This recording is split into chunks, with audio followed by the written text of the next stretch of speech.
All right, we're back. And it's Ajax. Ajax, lift him up higher. Well, he's basically asleep, but all right. Oh, he's asleep? Oh my God, he really is just asleep. See, that's like me right now. I'm lifting up my Hobbs right now, so like we're matching at this point in time. So there we go. Oh, I'm burping him like a little baby. Yeah, dude, I'm telling you guys right now, Ajax is like the cuddliest cat ever. I swear. The guy is. He's definitely buzzing right now. He's putting up a little storm. All right.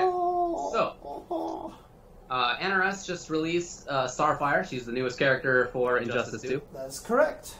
And I had a chance to play her. Yeah, I saw you were playing her right before we came on, actually. So I was. I mean, since I had to be here, I might as well just like play. So, all right, dude. All right, cool.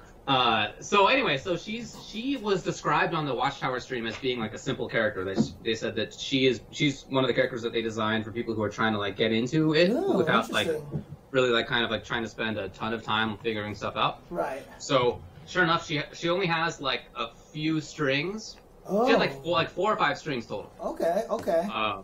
And her moves are like very obvious about what you're supposed to do. So she seems like a zoner. All right. Hang on a second, David. She seems like a zoner. Right. So she seems like a zoner, and many of the characters who have come out who seemed like zoners at first don't in practice play like zoners. They are actually zoning. But it seems like she probably will, because she has fast fireballs. She has like a kind of exploding little dazzler that she has to place at certain spots on the screen. Her trait is a fireball. Her trait is a beam, actually. Oh, okay. So you can cancel not just normals into the trait, but also special moves. Hang on a second, David. People said my mic is in robot mode. Let me do something really quick. That usually fixes it. Okay, let's try again. All right, cool.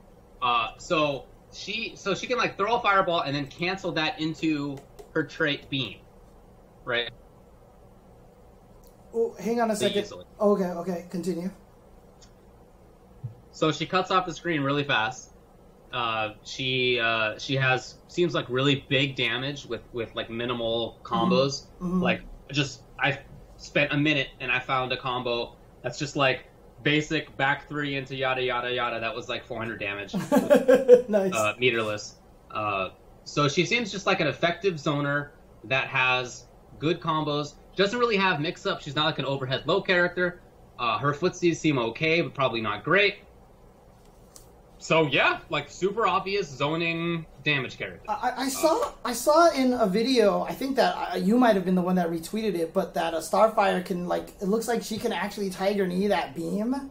It's not Tiger. It's not a Tiger Knee. It's because it's the trait. You just do jump trait. Oh, okay. Now it's like super easy to do. What makes it better doing that than just doing it on the ground? Is it less delay because she falls and lands? It doesn't really seem like it, but it does mean that like she has an air fireball too, so you can like throw the air fireball then do trait in the air. Okay. So she just has a bunch of ways to zone at the same time. And so I briefly played my friend Playing to Win, who's a super zoning heavy player. He always he played Dawson, he played Deadshot, played Sinestro. And now he's really likes how Starfire is shaping up. Okay. So he and I played briefly, and it definitely seems like it might be tough for characters to get in on her. Okay. She has really good anti-air, really good zoning, and really good damage if she finds a hit. So it seemed like they. Oops, hang on. It seems like they lived up to making it so that she was not a terribly difficult character to use. Okay. But without being overpowered. Right. Okay, cool. Nice. So, I mean, do you think she looks fun to play, or do you think she's just very straightforward? I see some people in the chat saying that they felt like she's kind of boring and stuff, so... Yeah, if you just want to zone, then she's probably not going to interest you, but if you do like to zone, then she does seem like an interesting character. Okay. Even though she is a simple character, still you have to kind of call out... It's like any zoning. You have to call out where they're going to be and when they're going to do stuff and look for anti-airs. It's, Right. Okay. Zoning requires a lot of decision making, so I think it is going to be cool. Okay. Cool. Nice. All right. Anything else that you want to say about Starfire? She does have some actually pretty cool looking combos. Okay. Like you were talking about how you really like her like Oh, the big giant spinning blade thing, basically. Spinning blade thing, yeah. Yeah, yeah. Uh-huh. She has a lot of normals and specials that make use of those kind of like projectile-looking blades. Okay, blades. okay. And she does have some cool-looking combos that make use of that sort of stuff. Like you can, since you can cancel any special move into the trait beam, you can do like big combo into ending it with the propeller blade thing, and then cancel that into a trait beam in the air to finish it. And it's kind of cool. Okay, nice. I like that. Okay. Well, let's move on and let's talk about this leaked MvCI video. Alrighty, let's do it. Let's talk about this video. And man, Capcom, what is going on with you guys? Look, the number of unforced errors is just... it's hard to explain. Right? Like how consistently things have been screwed up for Capcom. And I don't know what the deal is. Yeah, I mean, someone in the chat asked, what leaked the video? Literally, it was on YouTube and they forgot to make it private or unlisted. Yeah, like it was on their channel. Yeah, exactly. It's obviously an internal video. And for those people who haven't seen the video, it was an internal video describing, it was proposing a plan on how to tackle Marvel esports, the esports side of Marvel vs. Capcom Infinite for this year and for the coming next year for like Capcom Pro Tour and stuff like that. So right. So it's basically about inserting it into the Capcom Pro Tour using existing Street Fighter V infrastructure and doing much the same thing of having prize money and getting commentators and broadcast teams involved, and they did say that they would have the qualifiers be online, with the exception of one tournament. It was like 14 online spots, and then one extra tournament, and then one last chance qualifier at Capcom Cup, right? Right. So, two thoughts about that. One is that, I don't know. But then the other one is, maybe they have enough confidence in the online play that they're willing to do that. That's what I'm hoping for. Obviously, that is, if you're the optimist, you see that and you think, hey, all right, online play is going to be good. But if you're the pessimist, you think, wow, really? Yeah, because so Marvel... I don't know. We'll see. Marvel has not been good online in the past, so... Yeah, but, I mean, even games that do have good online play are still a little janky when it comes to putting that much on the line on online play.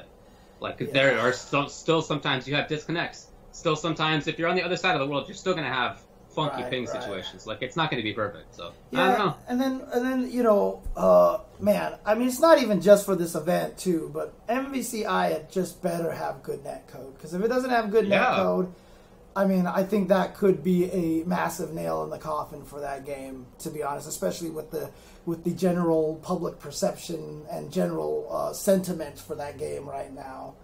So, but yeah, did they say that the 14 spots are going to be in online tournaments, or is it going to be the top 14 ranked players or something like that? I'm not sure. I don't remember if it was specific on that. I think it just said 14 qualifiers. Okay. Yeah, it'll be curious to see how that goes. I mean, one thing that I've seen as a sentiment, and yeah, I know a lot of people are going to be... Did it say online leaderboard? Online leaderboard, huh? Oh, Jesus, okay. I hope that's not accurate, but I don't know. Oh, boy. But one thing, though, I've seen a lot of people complain about were like, why would you even try to set up a league for a game that's unproven already? Like, you're trying to shove it down everyone's throats, you're trying to force the esports on it. I mean, is anybody surprised by that? Like, yeah, that doesn't surprise me. I mean, people are going to want to play the game in tournaments. Right. And, like, maybe it could end up that the game sucks. I don't know. It seems like probably not, but maybe it's going to be boring to play. Right. Or it's too broken or too cheap, whatever. But definitely when the game comes out, people are going to be playing it. Right. And then, I don't know if it's going to get, like, giant sales, but that's a different story. right? The competitive fighting game playing scene is going to be playing the game, right? For sure, right. For and sure. then plus another thing too is even before Injustice 2 came out, they announced the Injustice 2 Pro League, right? Yeah, and right. everyone saw that and was like, "Oh, yeah, makes sense." And so I don't even know why that's even something that anybody's bringing up. It's confusing to me. So I don't know. I'm confused about that. Yeah. Tool Assisted will make 14 bots. Oh man, yeah, that's funny. I'm pretty sure Tool Assisted is going to get all the top spots with Echo J Wong. He's going to get there with Echo Tokido. You know. I actually just played against the bot recently. Oh, did you? Oh, nice. It was a different name than before, but it was definitely the bot. There was no mistaking. So anyway, it talked about it being publicized and televised, although without details, and talked about trying to raise $600,000 and so forth. But I mean, look, it's clearly an internal video for a proposal. The audience is not supposed to be us. It's supposed to be. It seemed like probably Marvel and Capcom Japan. Yeah, because at the end of the video, it talked about what the expected cuts would be for those two parties.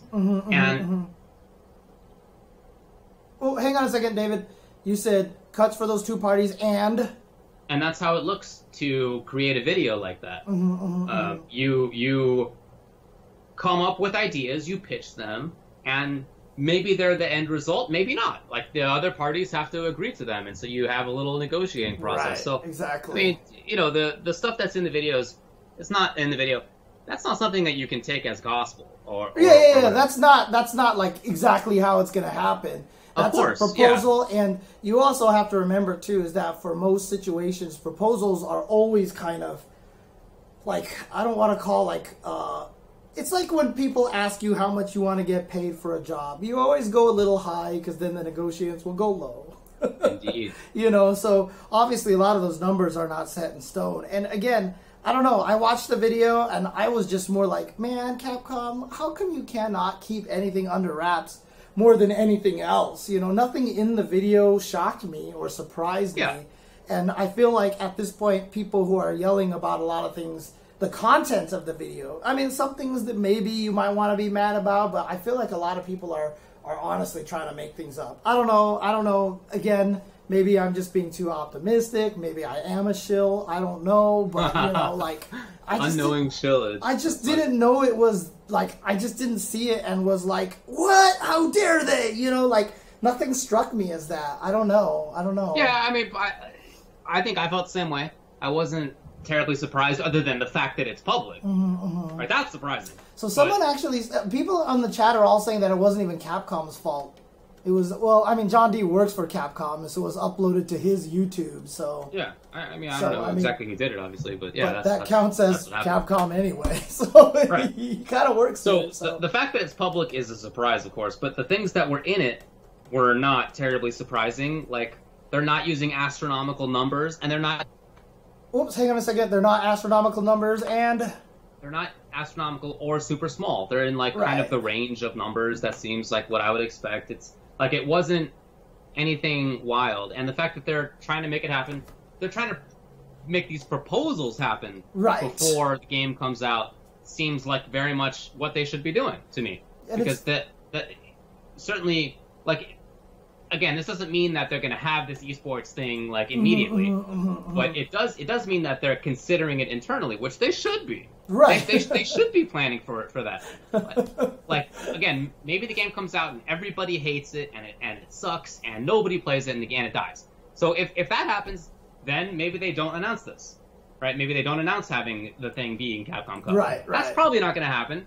Again, I don't know how well it's going to sell, but I do think that people in the FGC are going to be playing the game competitively. Yeah. So I think that they have to plan for that in advance. And, people in the chat are just talking about how, the game is going to sell regardless and it's still going to sell of quality. I hope so. I mean, I don't even know if that's the case because Amazon had it on sale for pretty low numbers recently. Yeah, I'm not convinced either. I mean, I guess I hope it does, but I'm not convinced either. So. Right. Exactly. But I do definitely think that people in the FGC who like to play competitive games will be playing it. Oh yeah, for sure, and I don't see why not. And it's telling that everybody who has had time to play with the game is like hooked on it. You know what I mean? Like they're really, really obsessed with the game and stuff like that. So yeah, but it definitely is a bummer that the video came out. Like I said, I just feel like there have been so many unforced errors for Capcom. Mm-hmm. It's just like there's so many things. Everybody wants them to do well, right? Everybody would like Street Fighter to be awesome and to be a complete mm-hmm. package. Everybody would like the same thing for Marvel Infinite. Nobody's out there like hoping that the games die. Some of them, there's a few small contingent, yes, but even those people, I feel like in their heart of hearts would just rather that the games be good. Yeah, but I mean, I don't know. The thing is, I will say, a lot of the people who want the games to die, they want them to die because they say that will make Street Fighter 6 and the next Marvel game better. Yeah, and that again we all just want good games to play. Right. But obviously, there have been lots of things standing in between us and that happening. With SF5, it was that way before the game came out, and when it has been out, there have been problems. Obviously, everybody knows it. Right. And with Marvel Infinite, it seems like it's shaping it the same way. And I don't know when they're going to get it together. And it's not just the development side. It's the PR side. I mean, it's like all the things. Right. I don't know what to say about that. I hope that they figure it out. Yeah, and I hope they just figure out a way to keep all this stuff from happening because, man, there's been so many leaks. You saw, like, all the stuff that was data mined out of Street Fighter V recently, right, on the PC version? Actually, no. Oh, you haven't seen that yet? There was an article out there that had someone data mined it and found a fully functioning arcade mode in the game, like, all these, like, other extra modes that are coming, like rumors of potentially like 2 V triggers, 2 V skills, and like 2 supers or weird things like that. Like all these things that are like getting set up in the game, like these Shadow Falls mode where you can like fight the dolls and like other weird things like that. So like, that sounds I gotta like tell you, man, that is a huge bummer. Yeah, I know. Like they cannot seem to hide anything because if that comes out at Capcom, they're like surprise. Everyone's just gonna be like. Right, so it's a bummer for that, but it's also a bummer that it hasn't happened before and that they haven't announced it, and like at least we should expect it. And right. I don't know. I just feel like the whole thing is not. Someone's saying that that the person who revealed the rumors is potentially a fraud as well. So there you go. Okay. So maybe there's no credence to it. So well. I mean, obviously, I want an arcade mode. That's not what I'm saying is disappointing. I hope that part is true. Right. Yeah, so a lot of people are saying that the person Kira who revealed it tends to exaggerate and stuff like that. So okay, there you go. Well, we'll see. But yeah, I don't know what to say about Capcom in general. I hope that they figure it out. Hope that they get it together. Yeah. And honestly, I really do hope that, I want, it's like I said, I want all these games to be successful. Of course. Even we've been talking about Fantasy Strike. I've been talking about this Omen of Sorrow game from Chile. Right. All these games, they all have these great ideas. And in fact, Core A Gaming just released a video that was just basically praising Fantasy Strike completely. I don't know if you saw it.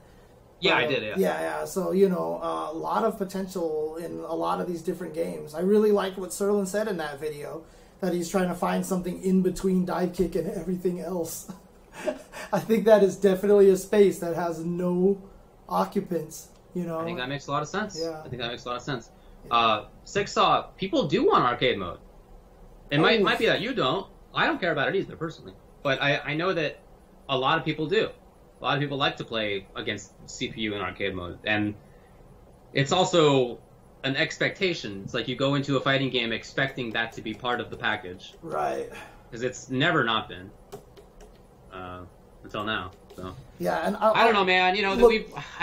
I would like to stop talking about this kind of thing. I would like to stop having the conversation of, I think this game's gameplay is pretty cool. Everything else about it, right? I would like to stop having that conversation. Yeah. And it just seems like we have to keep talking about that. Yeah, and I'm gonna tell everybody too that why do people want arcade mode? I'll tell you exactly why people want arcade mode. It's my older brother, for example. He grew up playing fighting games. He loves Street Fighter 2. In fact, at the first UCLA tournament, he was second place and.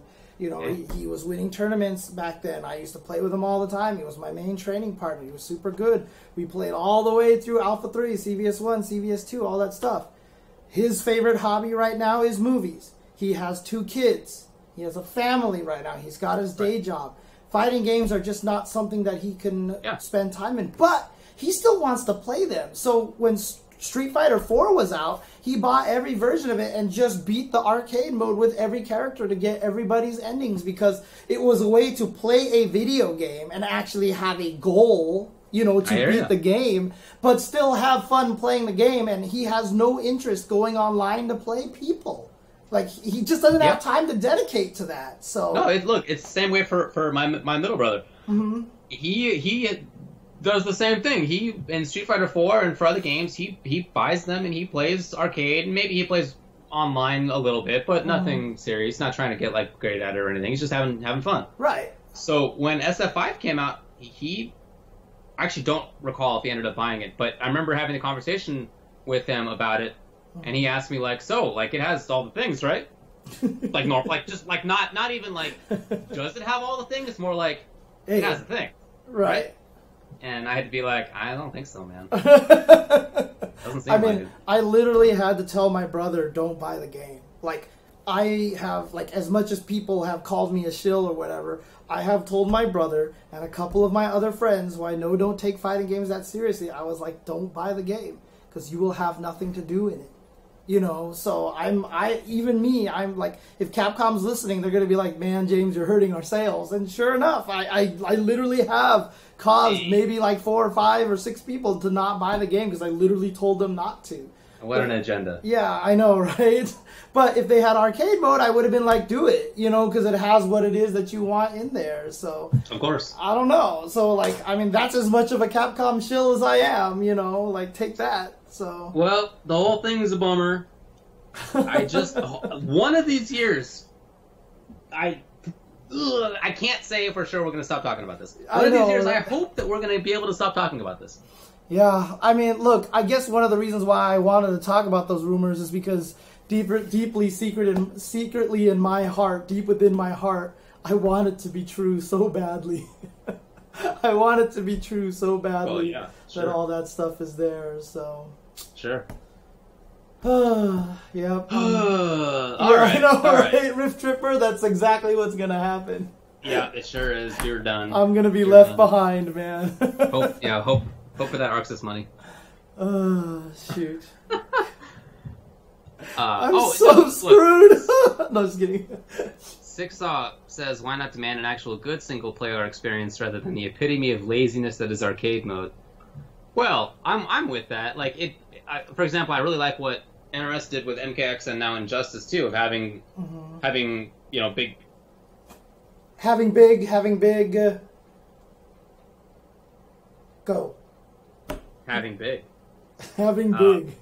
It is strong and big. Good. What's that? Go ahead. Having big towers, you know, that change regularly of player mode, right? And then now in Injustice 2 having the multiverse that changes regularly, and it's basically like towers still, but like, you know, there's like slight story mode aspects to them. There's like a little bit of a spiel, right. And then you have to go play against CPU characters that have like different modifications and stuff. And yeah, that's great for sure. But at a minimum, there should be an arcade mode. Yeah, exactly. I mean, like Alpha 3 World Tour mode. If you could put that in there, that would be great.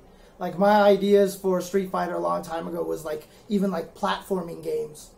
Like, that play like Street Fighter, but you're literally running a platform game. You know, stuff like that, just to get you used to movement and things like that. Because that's the hardest thing about Street Fighter, is that they don't teach you movement in fighting games.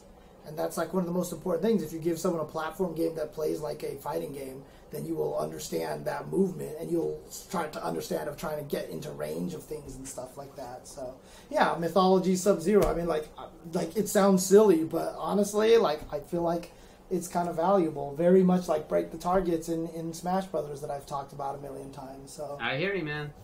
Yeah. Alrighty. Anything else to talk about on this subject? Nah, that's it. That's all I have. So, again, cool. I don't think, just to sum up TLDR, I don't think anything in the content of it is crazy.